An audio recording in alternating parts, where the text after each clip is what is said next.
Celestial Seers. Let's talk about psychic mediumship. So you want to be a psychic medium, or you think you're a psychic medium. What is a psychic medium?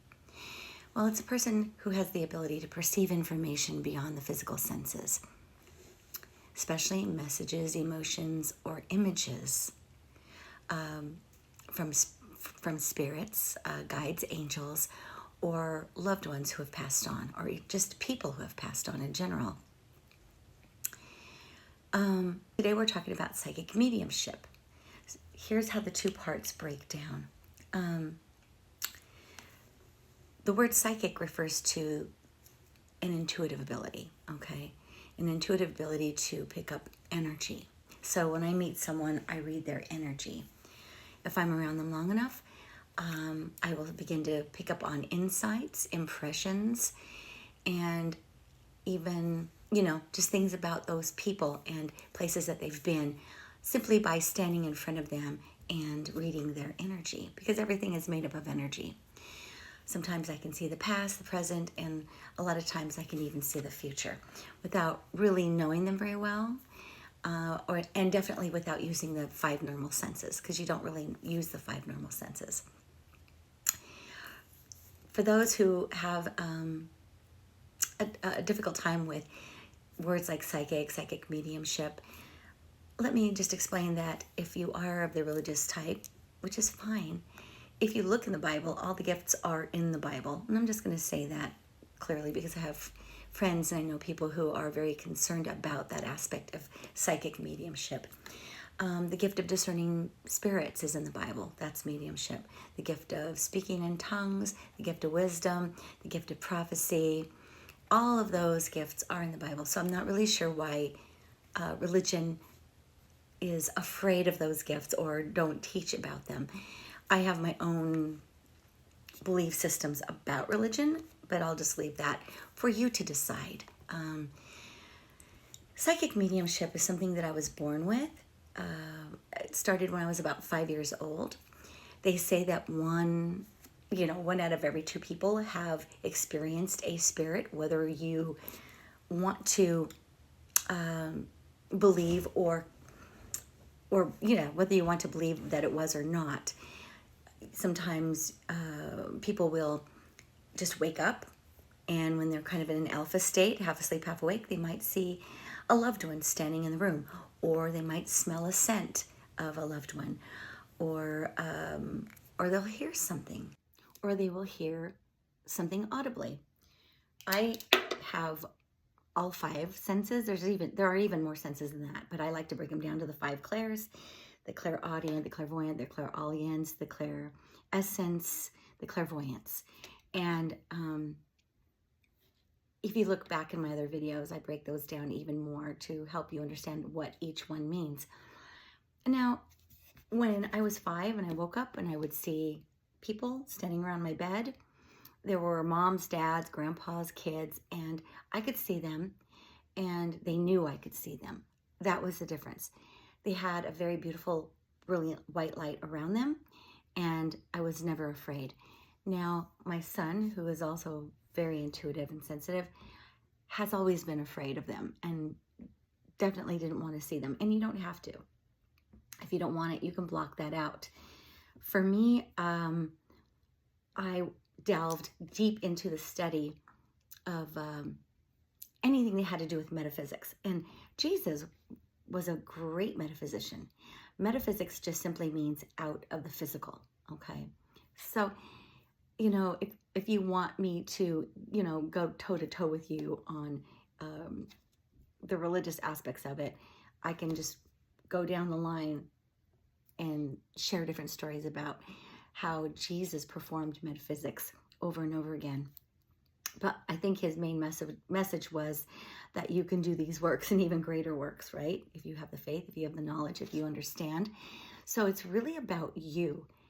So how do you know if you're a psychic medium? Well, you'll know you're a psychic medium because you will either, and some people might say, well, that's not psychic mediumship, but I believe it is. You can dream a loved one. That's also a form of a visitation from your loved one. You can dream people who have passed on. You can wake up and see them standing in your room. Like I said, you can hear your voice. You could hear something or someone say something to you, sometimes audibly, but when I say you can hear, it's more like an internal hearing.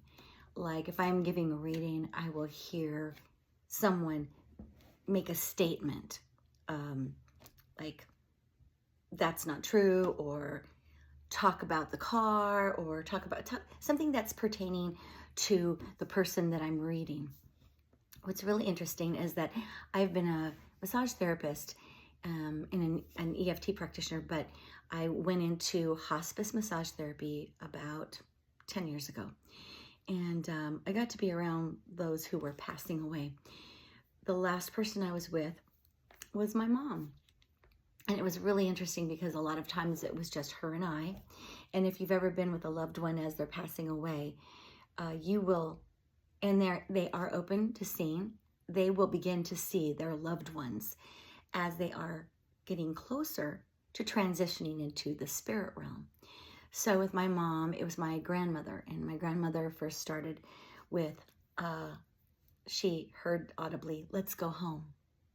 So my mom, she's a metaphysician. She's the one that after she got over the freak out of me being able to see extraterrestrials and spirits, she herself went deep into metaphysics. Although I wasn't super close to my mom, I wish that I had spent more time with her. I'm glad I got to spend time with her at least at the end, and I took care of her. But she one night, she woke up, and there were many things that she would do and say about seeing spirits, seeing her loved ones on the other side. I think all of her ex-boyfriends visited her, and then mostly it was her mom, my grandmother. And one night she said, "Oh, my mother's standing at the door. This is what she looks like. This is what she's wearing." So I looked up at the door. Now, when I looked up at the door, wide awake, I mean, there have been times when I have seen just for a moment. Remember that your body is dense, right? The physical world is dense, right? The table. Although we are made up of absolute 100% energy, in our physical realm, everything is going to move very slowly.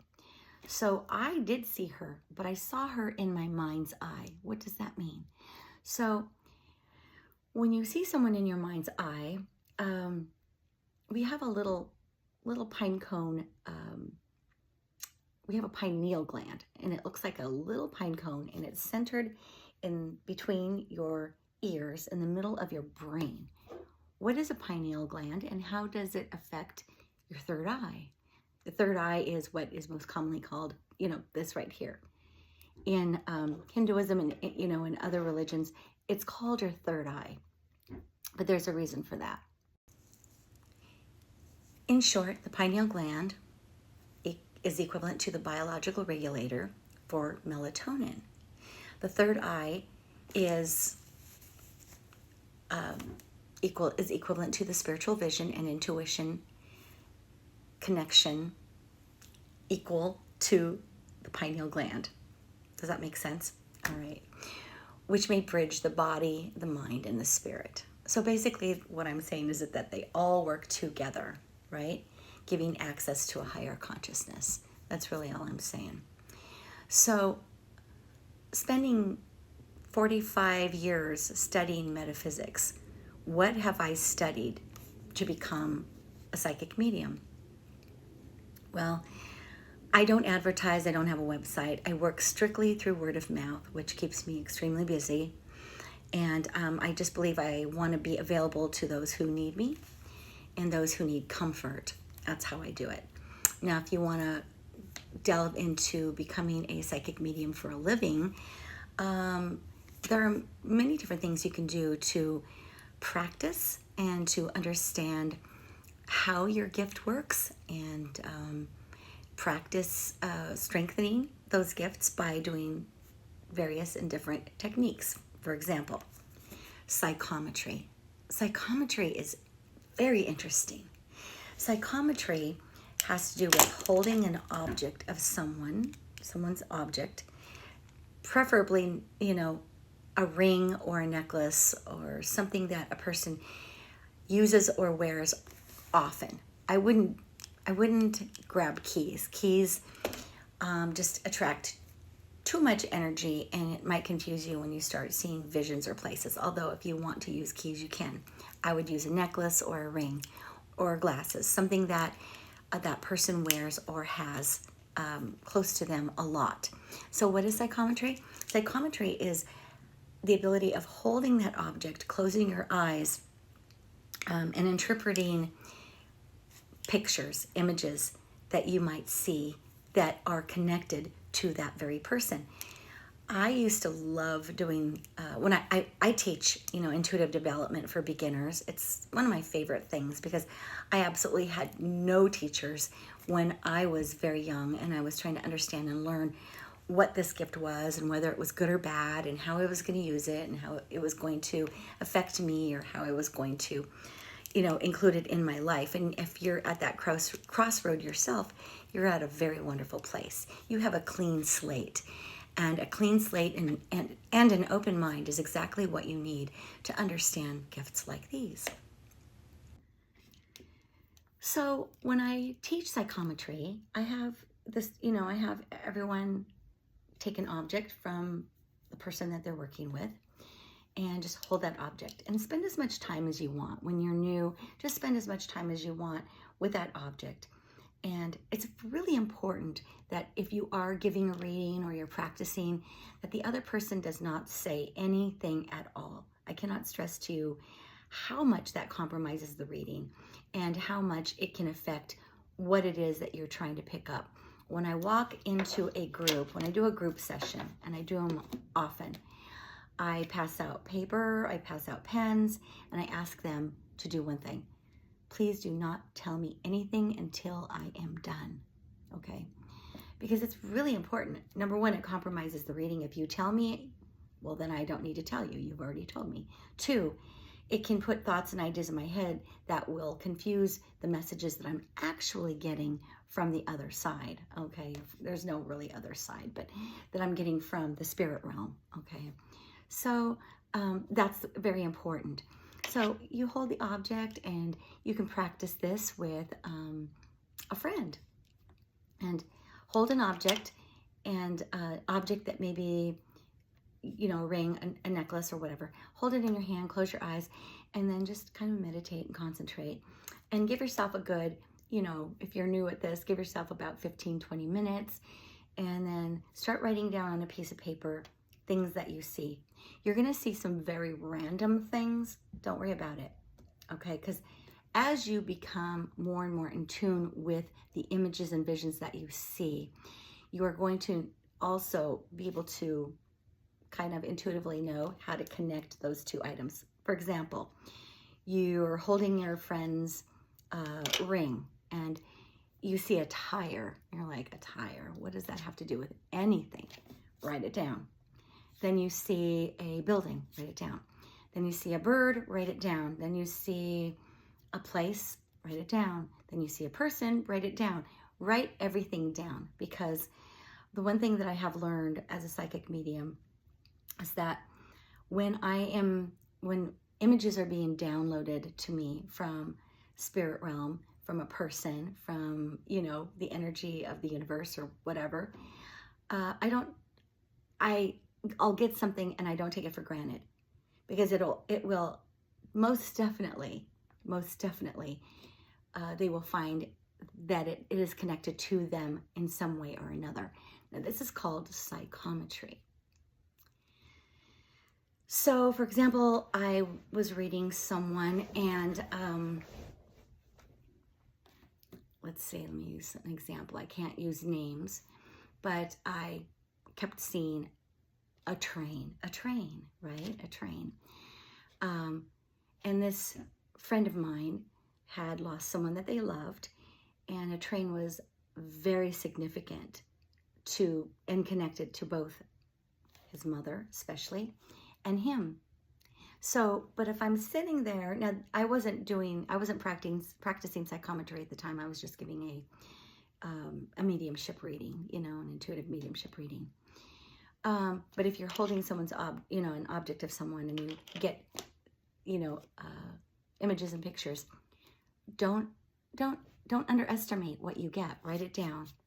So that's an example of, what and why you should write everything down that you see. I am a big, I'm a big, I don't know what the word is, but I always suggest that you have a notebook by the side of your bed, that you when you first wake up in the morning, if you can remember your dreams, write them down. Always have a notebook by the side of your bed. At the end of the day, write in the book. Also, when keep that journal with you. And if you are practicing, or you want to become more in tune to your skill, and you are interested in becoming a psychic medium, or want to pursue that path, it's always good to have notebooks. I have a million notebooks, and I just jot notes. It's just really important. Okay, that's one way. Psychometry is one way that you can practice your intuitive abilities. And it's a lot of fun, and you can do it with friends, you can do it with a group of friends. But remember, don't say anything until you have absolutely given them all the information that you have received about that item. And then you can move on. So then you can also practice remote viewing. How can you remote view, right? Remote viewing is a technique, and it has been a technique that the CIA has used in spying on our enemies, if that's what you want to call it. I don't really like calling people enemies, because I don't believe that we are. But what remote viewing is the ability to go within and mentally visit a place that is a far distance, far off distance, Paris or somewhere, and trying to tune into what is going on, what is taking place, and what is actually around that building or place at that moment that you are remote viewing. Now, it's really hard to remote view if you're both there, but if you have a friend who's on vacation and you want to practice remote viewing, it's a very specific gift. You could ask them to go to a place and sit, and then they can have you tune into what they think you are looking at, where you are at, and what the location looks like that your friend is sitting in, if that makes sense. So that's another way of practicing. That's remote viewing. That's a little bit more complicated. Just now, other way you can practice your mediumship skills is cards. Most tarot readers use the Rider deck. The Rider deck is the most commonly used deck for reading. I don't. I work with angels. I see them. I work with them. I have an angel meditation. Go check it out. It's really powerful. But I love angel cards.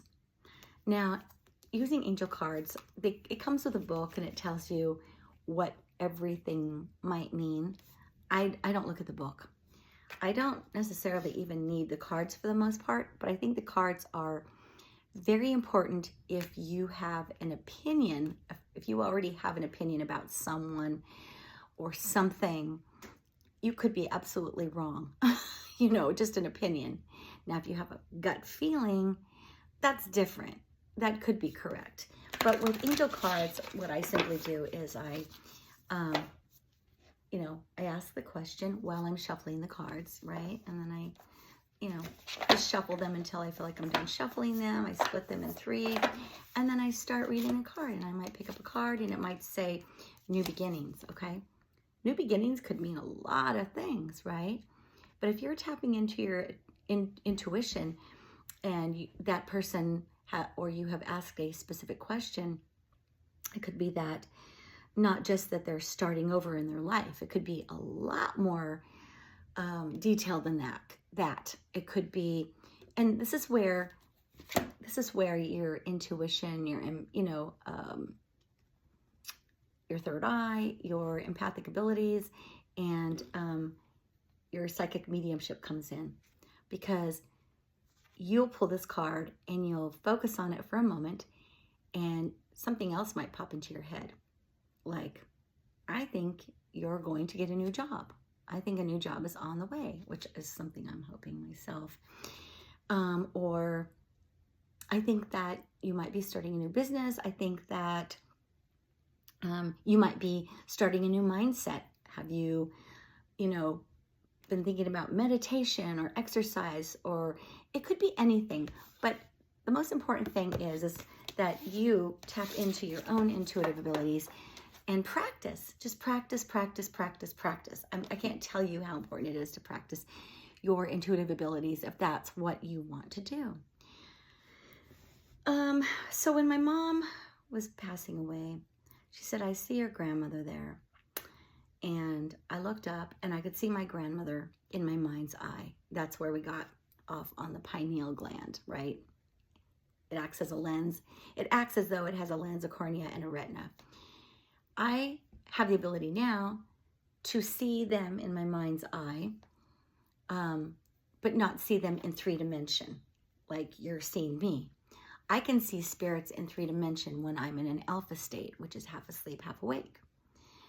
I saw her in my mind's eye. And just that fast, my grandmother gave me a memory. And so part of learning how to trust your intuition is going to be trusting the very first thought or hunch that comes to your mind.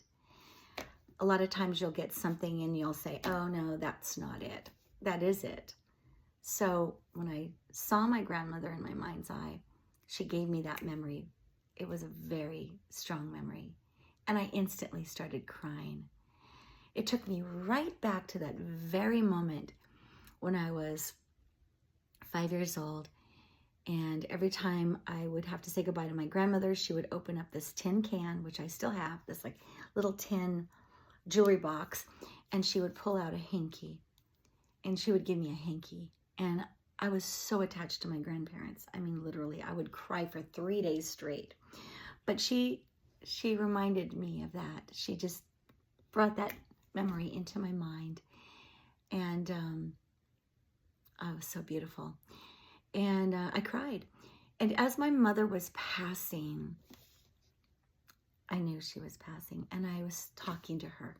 But she was no longer conscious, nor was she able to really talk back to me. But it was really beautiful because I looked up and I saw her again in my mind's eye. And I said, oh, Mom, you look beautiful. She was wearing this pink chiffon dress, like she was going to go dancing, because my mother loved to dance. All kinds of dancing. Tahitian dancing, belly dancing, ballroom dancing, I don't know, any kind of dance, swing dancing. And she stood there with that pink, beautiful dress. And I knew that even though physically she was still there breathing, I knew her spirit had already moved on. And of course, she did pass away probably a half hour later, physically. Her body shut down a half hour later.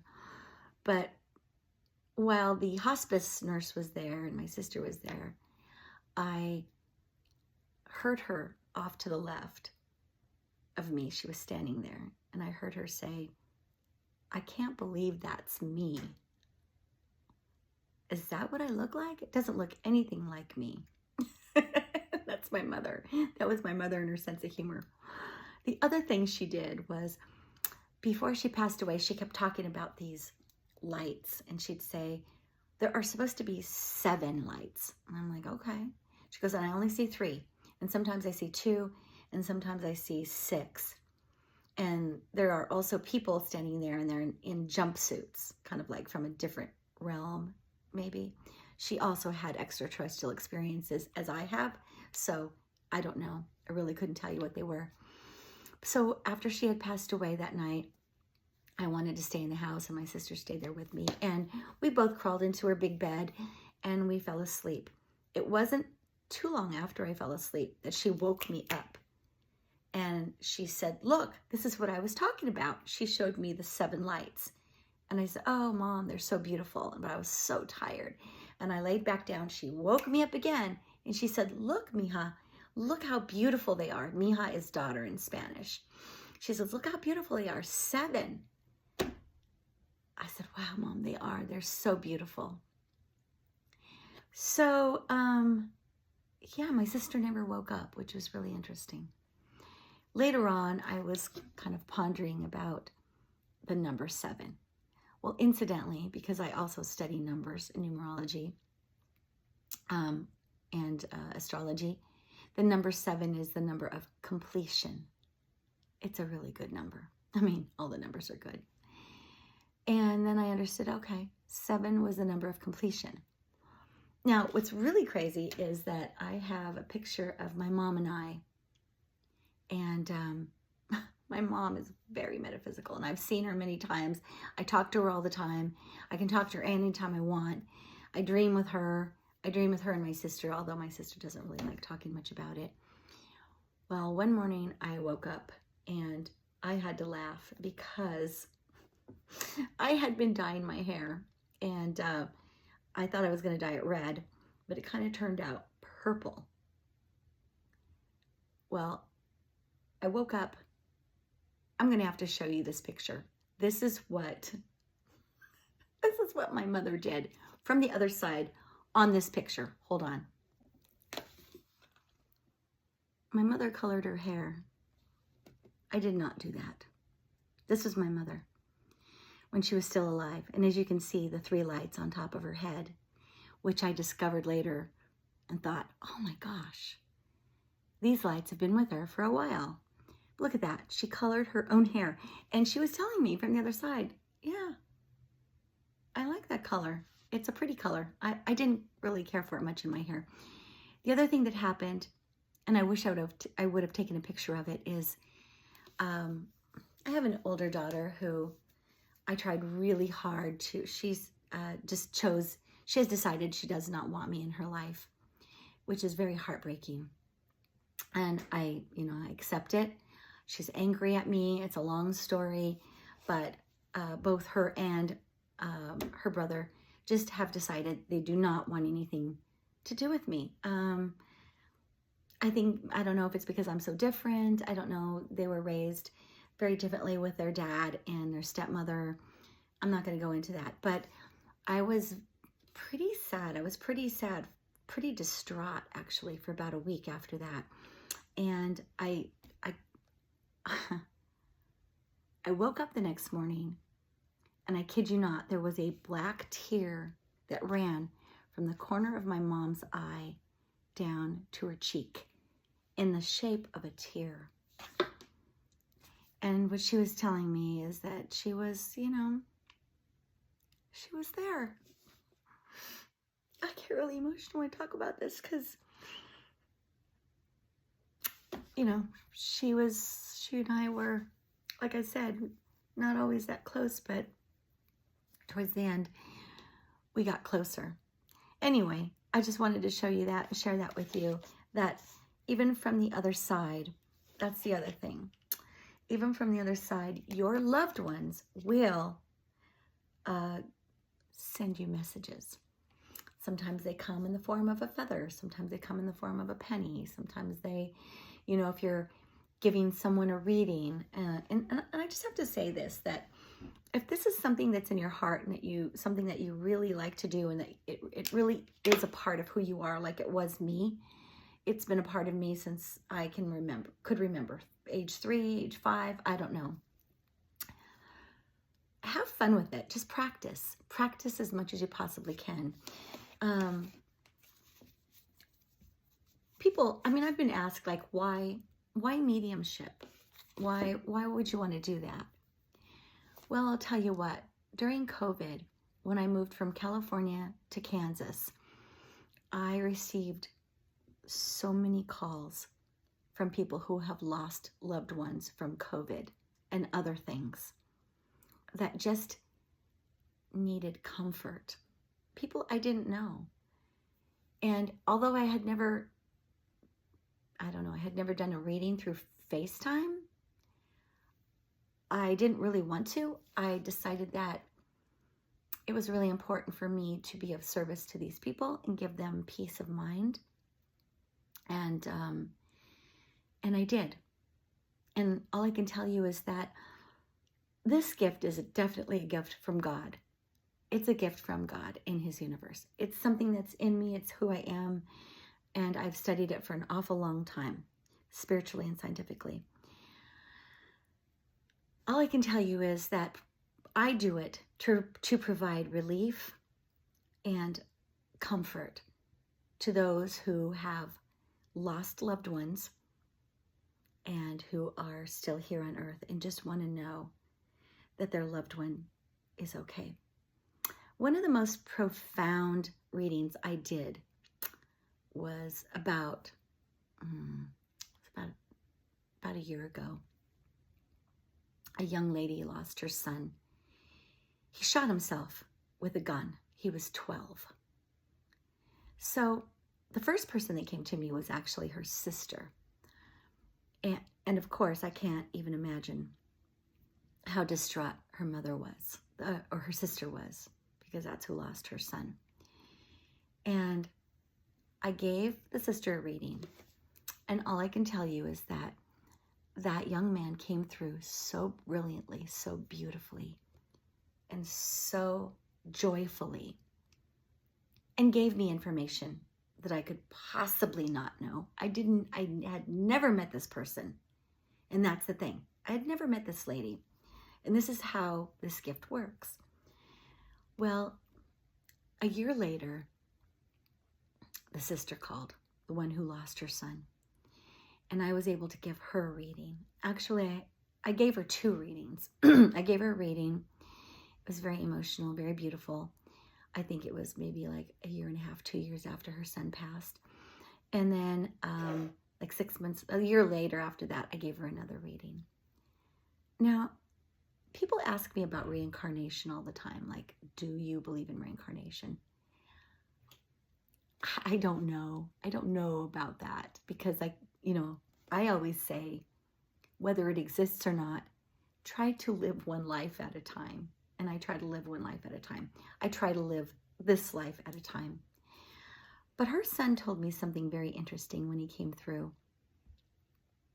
I said, she had divorced the dad, and she absolutely had no plans on remarrying again. And I told her, I see you will remarry again. You will. And I see that you will have another child. And this child is going to be your son. And that was like the first time I've really ever received that kind of information. To me, that kind of information is very delicate. It's very sensitive and should be shared with absolute certainty if you get that kind of information and you share it. Well, the first time she told me she would never be involved in another relationship again, ever. She was going to stay single. After I gave her the reading, she said, I went to another medium, and she said the same thing. She said, I'm going to remarry. And she said, I'm going to have another baby. But she didn't tell me that it was going to be my son. I said, yeah, you're going to have another opportunity with your son. And I've heard that now a couple of times. I lost a very beautiful nephew, very dear nephew. And he told me he's coming back too. Not through his mom. Don't think so. But I think he's going to return as a grandchild. Is that reincarnation? I don't know. I've done several studies. I have studied near-death documentaries where they come back and they, insist and they know that there is indeed reincarnation if we choose to come back again and work things out. Children, there have been many, many documentaries of children remembering their past lives. I think my youngest granddaughter, Lulu, might be my grandmother. We have a very strong connection. I hope one day we can resolve and heal our differences so that I can get to know them. I don't really know why that happened. I have my, anyway, it's a long story. I don't want to drag it into this, this reading, or this teaching, I should say. But life is the only thing that we are here to do on this earth while we're alive is to love and to learn. But part of loving does not necessarily just mean learning to love yourself, but it also means learning to love others. And you can love others whether they love you or not, and you can love others whether they want to be with you or not. It's okay. In part of loving others, there's a second part to that loving others, and that part is being of service to others. Being of service any way you can to others. Whether it is, for me, I am constantly placed in a position of being at a certain place at the right time, and someone needs my help, and I help them, whatever it is. So part of developing your intuitive abilities is not being closed off to only doing what you want, only seeing what you want, and only practicing it how you want. Of course, you can do that if you want, but it's much bigger than that. And my only hope is that when you start to meditate and you open your mind and you allow your third eye to open and you start practicing, your intuitive abilities, that you remember that we are here not just to be famous and great psychics, mediums, scientists, or doctors, but that we are here to be of service to one another. You can only help someone who wants to be helped. You can only love someone who wants to be loved. But that part doesn't matter. The part is that you just remain willing to do that. Willingness, that's it. Just remain willing. And whatever that other person chooses or does, it's just none of your business. That's their decision. There are other ways that I have used to develop my intuitive abilities. Tapping is one. I'm an EFT practitioner.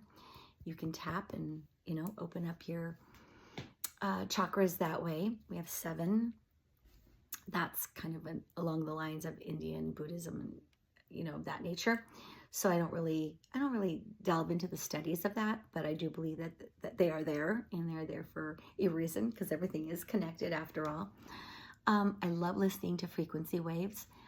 You can find frequency waves that open up your third eye on YouTube. You can find frequency waves to help you sleep. Delta is a wonderful frequency wave to open up your third eye, to become more intuitive, to become more aware.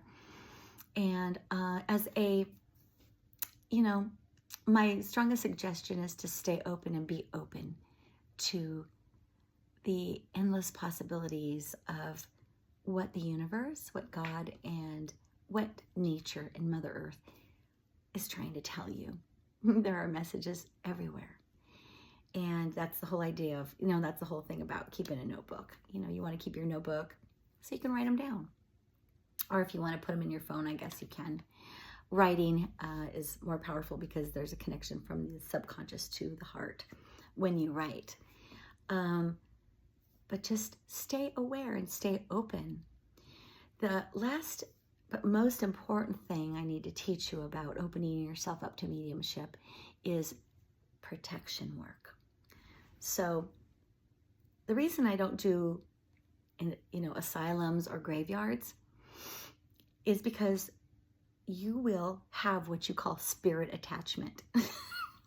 Sometimes they're good, and sometimes they're very annoying. There have been times when my son would come home and he would bring home a spirit would attach to him. I remember waking up and seeing a little blonde boy with a skateboard. And I thought, oh, he came home with Daniel. Spirit attachment is very real. I've had a couple scary experiences, but not a whole lot, to be honest. Water seeks its own level. So if you're a good person and you keep your mind in your thoughts in a good place, you're probably not going to attract anything, of the lower realm, although it can happen. Darkness is attracted to the light. Darkness is attracted to the light. So whenever I do readings, prior to doing readings, I just do a simple exercise of imagining a white light surrounding my head, down the sides of my body, just encapsulating myself in a white light of protection. I'll do an extra one of pink. I even do that before I go to work, because I'm so empathic that if I go into a grocery store and I'm not feeling super strong that day, I will start to pick up the energy and emotions of other people, and you don't want to do that. So before I do a reading, in a group reading or alone, I call in my angels. And I call in my angels, and the way you call in your angels is you say, I need help, and you say, I call upon my mightiest warrior angels to protect each corner of the room, each door, each window, and above all, keep all negative and mischievous energy far away from me. And I say that before I go to sleep at night, because sometimes I'll leave my body, I'll have an astral projection experience. I never know what's going to happen. Now, if you do find that you feel like there is something in your home, I know a lot of people think they have an evil entity in their home when it's just a spirit, okay? And it's because you're afraid, and it's something that's unknown to you or new to you. But the last house I lived in, Bill Cannon was the man who lived there, and he died in one of the rooms. Well, he was still there. And honestly, if you have a spirit that's in the house and they're not trying to hurt you, but they are making noise or making you aware of their presence, you can ask them to leave if you want. What I did with Bill is I just said, Bill, thank you for sharing your house. I love this home. You're welcome to stay if you want. We won't hurt you. Please don't hurt us. We're good, we're good people. We want to be here. Thank you for sharing your home with us. Some people are like, oh, hell no, I would never do that. But for me, I didn't feel like Bill I wasn't in any imminent danger with Bill. Bill was just a spirit that lived there. That was his home. So yeah, Bill would hang around, and I would be in my office working on my computer, and he'd be standing at the door, and I'm like, Bill, you're just creeping me out right now. Can you go find something else to do? I can feel you watching me. Now, if you do have something that's unfavorable, and it doesn't happen very often, what I do is I just take sea salt. I take sea salt and I run it through the door frames on the bottom, in front of the door, outside the house, around the bed, or whatever. And I just say, unfavorable spirit, you're not welcome here. Go back to where you came from. It's really that simple. You really don't need to go into a whole ceremony of wearing a big bag of whatever, bird poop and rocks and dirt, or I don't know. I've seen a lot of crazy things. You don't need to surround yourself with rocks, unless you want to. Crystals are energetic. I mean, if you're doing that for meditation, that's great. Good for you. But honestly, just keep it simple. Keep it very simple. And yeah, that's it. Other than protection work, those are some of the ways that you can develop your intuitive abilities if you are interested in becoming a psychic medium. When you do read someone, you might get names, you might get facial features, they might give you, it depends on the spirit. There have been times when I've been reading in a group where an elderly person might show up and they absolutely do not know who I am, nor do they believe in what I do, or they were very religious. So once I was doing a group reading and this elderly lady showed up, and I could see her in my mind's eye. She refused to face me. She was only facing her granddaughter. And I told her granddaughter, she's very religious. She doesn't believe in me. She doesn't know who I am. She doesn't believe in what I do. And she's very religious. And she said, oh yeah, that's my grandmother. I said, but she's here and I'm going to try to talk to her if she'll talk to me. Well, she wasn't really interested in talking to me. She just made her presence known. But in came another spirit. And I said, well, there's another lady here. And she said, I'll talk to you. And the girl laughed and she said, that's her sister. And that's exactly what her sister would say. So her sister did come in, and, you know, we had a good conversation. Conversation meaning, you know, she gave me insights. Now, remember, when you're doing mediumship, when you're doing readings, you're raising your vibrational frequency and they are lowering theirs. So it does take practice. It takes practice to pick up on, you know, metaphors, signs, symbols, pictures, words, voices, things. I mean, it's on and on. But the more you practice, the more you will understand what it is that they are trying to say. I also work with a young lady, it's a spirit lady by the name of Claire, and she's kind of my facilitator. So whenever I do a group reading, I call Claire in. And so what Claire does is, and you could have a facilitator when you are, you know, when you're doing group readings, she manages the people that come in. She only lets the, you know, the spirits and the family members come in that have their highest intention, you know, that have only their highest intention involved in, you know, what I'm doing. So she kind of protects, she's kind of like a, excuse me, like a little guard at the door, and she'll only allow the people in that have good intentions. And so that's Claire. She's cute. She's kind of like, when I see her, she kind of looks like a young girl with a pixie haircut. She actually kind of hangs out. When I see her, she's always hanging out under bridges. I don't know why, you know, just kind of waiting. It's a bridge, but it's like a, I don't know, like, I guess under the bridge. And so she just kind of hangs out there until she's needed. Her name's Claire. And yeah, so there's that. Now, I think it's really important for you to get to know who your angels are. I have literally seen all three of my angels in 3D, like you're seeing me now. They have given me their names, and they have shown me that in my life that they are there. Now, Sarah, my main angel, I've seen her probably 6 or 7 times, literally physically. I have physically woke up, you know, from sleep, and she's like laying next to me, like a mother figure, just watching me sleep. And then, you know, just kind of disappearing as I wake up. And then I have Peter. It's interesting. Peter, I saw Peter when I was in Hong Kong. I'm a singer, so I was in Hong Kong. And I woke up and Peter was at the foot of the bed. He looked very typical angel. I have a tattoo on my hip that looks like Peter. Golden hair, long white robe. And he was showing me a CD. Now, a CD, you know, I wanted to record a CD, of course, but at the time I was just touring and I was in Hong Kong at the New World Hotel. Later on, we did record a CD. So he was letting me know that that was going to happen. I'm not really sure what else he intended for me, but then I met Paul. Paul was, when I woke up and saw Paul, this was at the end of my marriage and I was getting a divorce, and he stood there and he had a brown burlap robe. He looked like a friar. He was a monk. You know, he had like some hair around here and he was bald on top. And he said that he was there to protect me when I moved out, that I could call on him for protection if I wanted to. Now, I would go out sometimes and I'd have really late night gigs and I'd get home at 2 or 3 o'clock in the morning. So when I moved out, I came home one night and it was about 2, 3 o'clock in the morning. It was very late. I didn't live in the best neighborhood. And I got out of my car and I said, okay, Paul, if you're really here and if you're here to protect me, give me a sign. So I parked my car and I, you know, go out the electric gate, and it's a very still, warm summer night.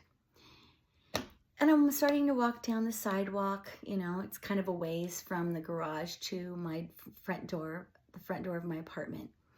And I start hearing, whew, and it scared the crap out of me. I jumped. I turned around. I'm like, oh my God, I'm gonna die. So yeah, very, very melodramatic. I look, and it's a very still summer night. I look, and there's this like whirlwind, like dust devil, and it's starting to form. And it comes up to me, and then it just swirls around me like I'm here. So I knew that was Paul. I knew I was going to be okay. I did get in the house okay, and, you know, everything worked out. But, you know, those are the signs that you should look for.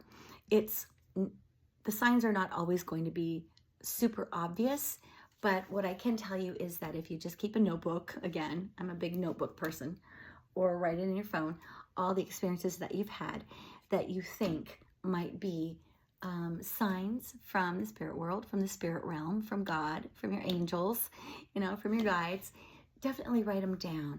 And eventually what you're going to see is a correlation. It's a wonderful world and an exciting and wonderful thing to have the gifts that, you know, that you have if you are watching this and this is something that you are truly interested in. I know that it, although there have been times that it's hard because I know things, I see things. I know sometimes when people are going to pass, it's a little bittersweet sometimes. I can see things that are going to happen before they happen. That's been a little challenging, but if you have a strong spiritual foundation, I'm not talking religious, strong spiritual foundation, you have a higher power, you are working closely with your angels, really you have nothing to be afraid of. So with that, I hope you enjoyed this video. If you do, please like and subscribe. And CapCut is down, so it's probably not going to be very fancy. But hopefully it's full of information that you might find interesting. So with that, have a great, wonderful day, and yeah, keep on creating. See you next time. Bye.